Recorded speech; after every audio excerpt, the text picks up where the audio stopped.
வணக்கம். இப்போ வந்து பொதுவா அரசியலை பத்தி பேசுறோம்னா, இந்தியால, தமிழ்நாட்டுல, உலக அரங்கிலேயே எங்கேயுமே இந்த அரசியல்ன்றது ஒரு அடிப்படையா ஒரு 3 விஷயத்த வச்சு நடக்குது.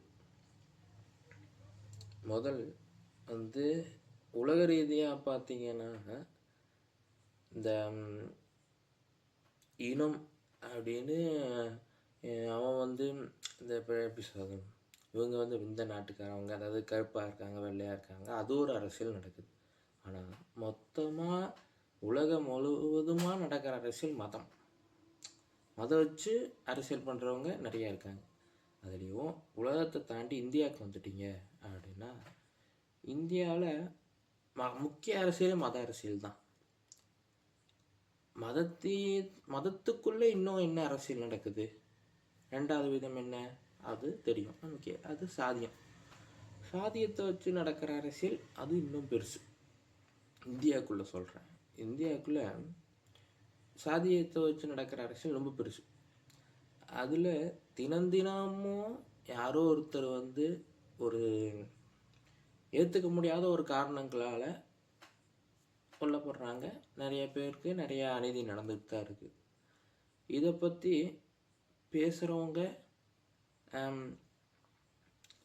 பேசுகிறவங்கெல்லாம் மொத்தமாக இவங்க என்னப்பா அவன் பாதிக்கப்பட்டிருக்கான் அதனால் பேசுகிறான், ஒரு எப்படி சொல்கிறது,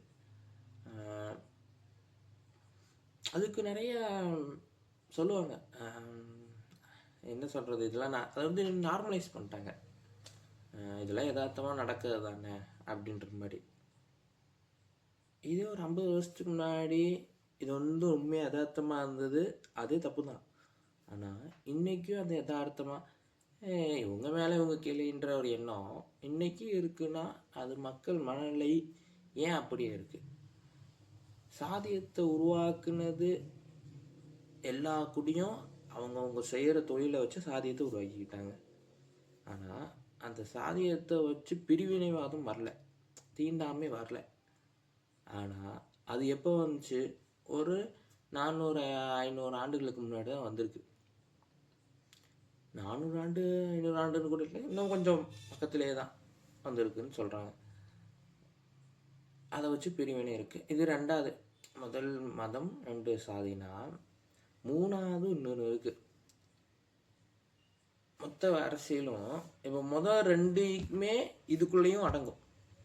அந்த மாதிரி பெண் உடல் மேல் நடக்கும் அரசியல், இது 3வது விஷயம். தான் மதத்தையோ, தான் சாதியத்தையோ, குல கௌரவத்தையோ, தன்னோட கலாச்சாரத்தையோ, அதே மாதிரி தன்னோட மரியாதை எல்லாத்தையும் மக்கள் வந்து நம்புறது தான் வீட்டு பெண்கள், அவங்க தான் அதை வந்து காப்பாற்றணும் அப்படின்ற ஒரு எண்ணத்தை வந்து அது மக்கள் மனசுலேயே இருந்துட்டு தான் இருக்குது. அந்த மாதிரி பார்க்கும்போது பெண்கள் இதைத்தான் பண்ணணும், அது பண்ணக்கூடாது அப்படின்ற ஒரு விஷயம் எல்லாரும். இது எப்படின்னா, ஆண்கள் வந்து இதை பேசுகிறாங்க அப்படின்றதுல அதையும் தாண்டி பேசுகிறவங்களே முக்கியமாக அதிகபட்சம் பெண்கள் தான் இருக்காங்க. இந்த பார்த்திங்கன்னா ஊர் கிழவிக தான் இதை பற்றி பயங்கரமாக சின்னதாக உடை போடாத, ஷால் போடு, அது இதுன்னு எப்படின்னா இந்த எண்ணத்தில் வந்து பசங்க அடுத்து இளந்தலைமுறையினரே வந்து இதை வந்து தாண்டி வந்தாலும் அந்த வயசானவங்களே இதை வந்து திரும்பி ஷால் போடணும் அப்படி இப்படின்ற ஒரு எண்ணத்தை அந்த இளைய தலைமுறை மேலேயே அவங்க கொஞ்சம் கொஞ்சமாக விதைக்கிறாங்க. அதனால அடுத்த தலைமுறை இந்த காலத்திலேயே இருக்கணுங்க சொல்கிறது. அந்த பொண்ணு வந்து என்ன உடை போட்டுச்சு, ஏன் இது நடக்குது அப்படின்ற ஒரு எண்ணத்துக்கு அது அவங்க ஒன்று புரிஞ்சுக்கணும். இப்போ ஒரு பொண்ணு இருக்குன்னா அந்த பொண்ணுக்கு என்ன உடை போடணும் அப்படின்றது அந்த பிள்ளைக்கு தெரியும். அதை வந்து சின்ன வயசுலேருந்து அதையும் தொடர்ந்து தான் வாழ்ந்துட்டுருக்கு. ஒரு 20 வருஷம் வாழ்ந்துருக்க அப்படின்னா, அதுவும் 20 வருஷம் வாழ்ந்துருக்குன்னா அது 20 வருஷத்துக்கு தெரியாதா அந்த என்ன நம்ம ட்ரெஸ் என்ன போடணும்னு? ஆனால் இது இப்படி வந்து அந்த பெண்களோட ஆடையை பற்றி சொல்லாமல் இப்படி குறை சொல்லாமல் இருக்கணுன்றது இது வந்து இருந்தாலும், இன்னொரு பக்கம் ஆடை இப்போ வந்து ஆடையை பற்றி பேசணும்னா அதை அதை ஃபுல்லாகவே பேசலாம். அது ஒரு பெரிய விஷயம். அது அப்புறம் பேசலாம். சொல்கிறேன் மொத்தமாக எங்கெங்கேயோ போகிறோம். இப்போ வந்து 3 விஷயம் சொன்னேன். மதம், சாதியம், அப்புறம் பெண் வச்சு நடக்கிற அரசியல். மொதல் விஷயம் மதம். மதம்னு எடுத்துக்கிட்டால் நம்ம ஒரு இதில் இந்தியாவில் உங்களுக்கே தெரியும் மதம் அரசியல் பண்ணுறது யார் அப்படின்னு. இதே இப்போ வந்து ஹிந்து தான் இந்தியாவில் சுப்பீரியர் மெஜாரிட்டி, மற்றவங்க மைனாரிட்டி கம்யூனிட்டிஸ் அப்படின்னு சொல்லிடுறாங்க. இப்போ ஹிந்து யார்? இப்போ ஹிந்துன்றவன் வெள்ளைக்காரன் என்ன நினச்சான்னா, இஸ்லாமியர்களையும் கிறிஸ்தவர்களையும் தவிர இந்தியாவில் இருக்கிற மீதி அனைவரும் ஹிந்து அப்படின்னு வச்சிட்டான். இப்போ ஹிந்துவிலையும் அவங்களுக்குள்ள அவன் ஒருத்தன் சுப்பீரியர், ஒருத்தனை இன்ஃபீரியர்னு வச்சுருக்க மாதிரி, அதாவது ஒருத்தன் மேல்கட்டத்தில் இருக்கானாவும் இன்னொருத்தர் தரமட்டத்தில் இருப்பதாகவும் அவன் நம்புகிறான். அப்போது இதை யார் பிரிக்கிறான்? இதை வந்து உருவாக்குனது, இந்த மக்களை தனித்தனியாக பிரிக்கிறது ஆரியர். ஆரியர்னு மொத்தமாக முதல்ல இருந்து அதை வந்து அதுவும் ஒரு பெரிய கதை. இப்போதைக்கு சொல்கிறேன், இப்போதைக்கு இருக்க காஸ்ட்லேயே டாமினேட்னு அவங்களே சொல்லிக்கிற பிராமணர்கள் உருவாக்குனது தான் இந்த பல விஷயங்கள். இது ஏற்றுக்க முடியாட்டி அதான் உண்மை, ஏற்றுக்க தான் ஆவாங்க எல்லாருமே. அந்த மாதிரி அவங்க பிரித்து அடுத்தடுத்து இறைவன் பக்கத்தில் நாங்கள் தான் நம்ம பக்கத்தில் இருக்கோம், அடுத்து நீங்கள் கோயிலுக்கு வரக்கூடாது, கோயில் பக்கத்துலேயே வராதவங்க, நீங்கள் கோயில் முன்னாடி நிற்கிறவங்க நீங்கள், அந்த மாதிரி அடுத்து பிரித்து வச்சுருக்கான். இப்படி மக்களை வந்து அடுத்து பிரிக்கிறது. இந்த பிராமணர்கள் வந்து இது பிரிக்கிறதுக்கு முன்னாடி இதே மாதிரி சாதியம் இருந்துச்சு, குலங்களாக இருந்தாங்க. ஆனால் குலங்களாக இருந்தாலுமே அவங்க வந்து யார்கிட்டையும் தீண்டாமைன்னு ஒருத்தர் இன்னொருத்தர் வெறுக்கல, யார் மேலே யாருக்கும் கோவன்றது இல்லை. இப்போ வந்து அவங்க நீங்கள் இந்த சாதி அவளுக்கு தெரியும், அவ்வளோதான், பேசிக்காக அப்படி போயிடும். ஆனால் இன்றைக்கி அந்த சாதி அந்த மாதிரி அவங்கள வந்து தீண்டாமைக்குள்ளே ஏற்படுத்திடுது. எல்லாத்தையும் பண்ணிட்டு இன்றைக்கும் மறைமுகமாக பிராமணர்கள் வந்து எல்லாரையும் சொல்ல முடியாது. பிராமணர் வந்து நீங்கள் மொத்தமாக ஆரியர்கள், நீங்கள் வெளியேருந்து வந்தவங்க, உங்களுக்கும் தமிழுக்கும் சம்மந்தம் இல்லை, நீ தமிழன் இல்லை அப்படின்ற ஒரு ஸ்டேட்மெண்ட் எடுத்தா, தமிழன் யார் தமிழன் அப்படின்ற ஒரு டாபிக் எடுத்தால் அதுவும் பெருசு. அது ஒரு பேசிக்காக எக்ஸாம்பிளாக சொல்கிறேன். எடுத்துக்காட்டாக சொன்னால், பிராமணர்லாம் தமிழ்னா இப்போ பாரதியார் யார் அப்படி ஒரு கேள்வி வரும். பாரதியார் பிராமணர், ஆனால் அவர் வந்து தமிழ் மேல் இருக்கும் பற்று என்னன்னு நமக்கு தெரியும். அப்படி பார்த்தா அவரையும் தமிழ் இல்லைன்னு, நீங்கள் தமிழன் இல்லை, நீங்கள் பிராமணன்னு சொல்லுங்கள். மொழி விதமாகவும் அரசியல் நடக்க தான் செய்யும். ஆனால் அந்த அரசியல் வந்து அப்பப்போ இவங்களுக்குள்ளேயா மொழிப்பற்றுன்ற ஒரு எண்ணத்தை வந்து அவங்களே தூண்டிக்கிட்டு அப்படி நடக்குது. மற்றபடி அதிகபட்சமாக இந்த 3 விதமான அரசியல் நடக்குது. இதை பண்ணுறது யாருன்னு நமக்கு தெரியும். மத ரீதியான அரசியல், சாதிய ரீதியான அரசியல்,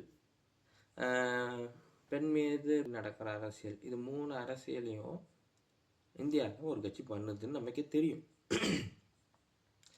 என்னன்னா, இப்போ நான் வந்து கவனித்தது, இப்போ இந்த கட்சியை எதிர்க்கிறவங்களுக்கு அந்த கட்சி எவ்வளோ கொடைசல் கொடுக்க முடியுமோ கொடுக்குது. இந்தியாவில் இதை பற்றி இந்த மாதிரி வந்து ரோடில் இவ்வளோ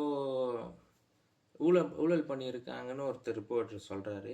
அந்த ரிப்போர்ட்டரை அடுத்த நாள் வந்து காணாமல் போகிறாரு. கொஞ்ச நாளில் பார்த்தா ஒரு சாக்கில் வந்து அவர் பிணமாக மீட்டெடுக்கப்படுகிற ஒரு சாக்கிடக்குள்ளே வந்து, இந்த மாதிரி அவங்கள எதிர்க்கிறவங்களெல்லாம் அவங்களே கொண்டுட்டு, அது அப்படி சார் நம்ம கொண்டாங்கன்னு கூட அலிகேஷன் வைக்க முடியாத அளவு சாட்சியே இல்லாமல் இருக்குது. அதனால அங்கே அந்த பக்கம் யாரும் பேசுறதுக்கு பயப்படுறாங்க. அந்தளவு மக்கள்கிட்ட இந்த பேச்சுரிமை அப்படின்னு அந்த ஃப்ரீடம் ஆஃப் ஸ்பீச்னு ஒன்று இருக்குன்னா, அது மக்கள் பயன்படுத்த பயப்படுற அளவு ஒரு அரசியல் கட்டமைப்பை இங்கே அமைச்சு வச்சுருக்காங்க. இன்னும் அவங்க வட மாநிலத்தில் ரொம்ப குழப்பம் வேணாம், டேரக்டாக நம்ம பேசலாம். நம்மளை இந்த தமிழ்நாட்டில் நம்மளை யாரும் தாண்டி உள்ளதும் தொட முடியாது. பார்த்தாலே தெரியுது இந்த கட்சி ஏன் இதெல்லாம் பண்ணுது, இதோட மத வெறி எப்படி இருக்குது. இப்போ மத வெறின்னா இவங்க ஹிந்து, நாங்கள் ஹிந்து இஸ்லாமிய எதிர்க்கிறோம்னா, இப்போ நம்ம இப்படி மட்டும் இவங்க எக்ஸ்ட்ரீமிஸ்ட்டை மட்டும் இந்த பக்கம் எதிர்க்கிறோம்னா, நீங்கள் நல்லா பார்த்தீங்கன்னா இவங்க பாதிக்கிறன்னு சொல்கிற இஸ்லாமியர்களையும் அவங்களையும் எக்ஸ்ட்ரீமிஸ்ட் இருக்காங்க. அவங்களும் சமக்கு சமமாக இவனை அடிச்சுட்டு இவனை பார்க்கும்போதெல்லாம் இவன் மேலே ஒரு வெறுப்புணர்வு காமிச்சிட்டு இந்து மேலே அப்படி ஒரு கேங்க இருக்காங்க. இதுக்கு நடுவில் இவனுங்க எக்ஸ்ட்ரீமிஸ்ட்க்கு நடுவில் மாட்டிகிட்டு இருக்க இந்த பொதுமக்களுக்காக தான் நம்ம பேசுகிறோம். இந்த பேச்சு நிற்கக்கூடாது. 10ஆம் தேதி டெல்லியில் ரெட் ஃப்ளோர்ட்டில் பக்கத்தில் ஒரு காரில் பாம்பு வெடிப்பு. இந்த பாம்பு வெடிப்பு 10 பேர் இறந்துட்டாங்க. 10 பேரோ 10 பேருக்கு மேலே கூட நினைக்கிறேன். இந்த இறந்தவங்களுக்கு இது எப்படி சொல்கிறது, இது கூட சந்தேகத்தை ஏற்படுத்துகிற மாதிரி மக்களுக்கே தெரியுது. ஆனால் கேள்வி கேட்டால் பயம். எப்படின்னா அந்த வெடிப்பு இப்போ 10 பேர் இறந்துட்டாங்க, இதெல்லாம் ஏன் நடக்குதுன்றது விசாரிக்கிறது அந்த கமிஷன், அப்புறம் மற்ற எல்லா பெரிய பெரிய அரசியலுக்கு சம்மந்தமான விஷயங்கள்லாம் ஒரு கட்சி அதோட கைக்குள்ளே போட்டு வச்சுக்குது. அவங்களுக்கு ஏற்ப அதோட ரிசல்ட்டை அவங்களுக்கு ஏற்ப அதை மாற்றிக்கிறாங்க. இது எல்லாருக்கும் தெரிஞ்சே தான் எல்லாம் நடக்குது. அரசியல்வாதி எவ்வளோ ஊழல் பண்ணுறாங்கன்னு எல்லா மக்களுக்கும் தெரியுது. இருந்தாலும் அவங்களுக்கும் எப்படி ஆயிட்டாங்கன்னா, ரொம்ப யதார்த்தமாக இருக்குதுலே யார் கம்மியாக ஊழல் பண்ணுவாங்களோ அவங்களுக்கு ஓட்டு போடுறோம் அப்படின்ற மனநிலைக்கு வந்துட்டாங்க. ஊழல் பண்ணக்கூடாதுன்ற ஒரு ஸ்டாண்டவே தாண்டி அரசியல்வாதி தான் ஊழல் பண்ணுவாங்க. ஊழல் பண்ணாலும் யார் கம்மியாக பண்ணுறாங்களோ அவங்களுக்கு போடுறோன்ற ஒரு மனநிலையவே அரசியல்வாதியை காலப்போக்கில் எப்படி இன்றைய சமுதாய மக்களுக்கு உருவாக்கி வச்சுருக்காங்க. இதெல்லாம் உடைச்சி ஊழலை தாண்டி மத ரீதியான அரசியலை தாண்டி எப்படின்னா, இப்போ அந்த பல்காம் அட்டாக் அது எடுத்தாலும், அடுத்து இப்போ அடிக்கிற பாமாக இருக்கட்டும், அந்த மாதிரி நிறைய விஷயங்கள் நீங்கள் எடுத்து பார்த்தா எல்லாத்துக்கு பின்னாடியும் ஒரு ஆளுங்கட்சி இருக்கிற, சென்ட்ரலில் ஆளுங்கட்சி இருக்கிறதுக்கு எதிராக ஏதாவது வரும். இப்போ இந்த ஓட்டு திருட்டுன்னு வரும்போது தான் அதை பற்றி வெளியே சொல்லும்போது அப்படி ஒரு இந்த அட்டாக் நடக்குது. அப்புறம் இப்போ அங்கே டெல்லியில் காற்று மாசுபாடு அதிகமாகிடுச்சு.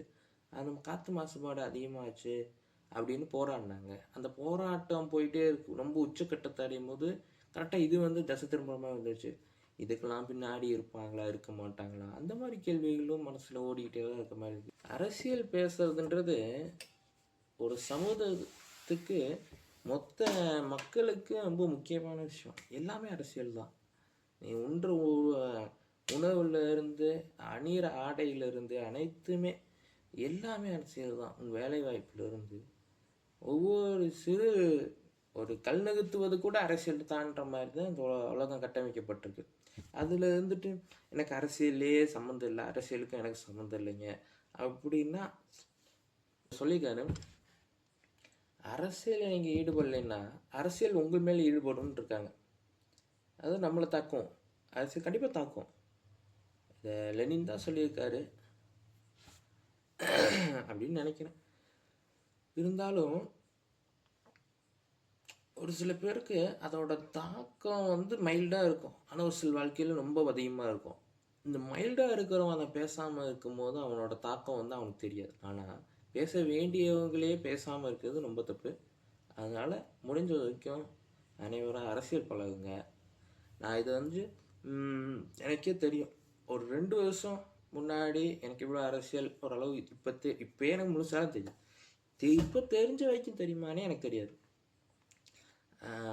அதனால் இப்போ இருக்க இளைஞர்களுக்கு அரசியல் இளைஞர்களுக்கு இளைஞன்ற வார்த்தை இருக்கான்னு தெரியல. இப்போ வந்து இருக்கிறவங்களுக்கு அரசியல் வந்து கற்றுக்கணும். ஆமாம், நம்ம வந்து கரண்ட்டு பொலிட்டிக்கல் விஷயங்கள் தெரிஞ்சுக்கணும்னு நினைக்கிறாங்க. ஆனால் அவங்களுக்கு வந்து எங்கே அடிப்படை எப்படி அரசியல் ஆரம்பிக்குது எப்படி தெரிஞ்சுக்கலான்னு இல்லை.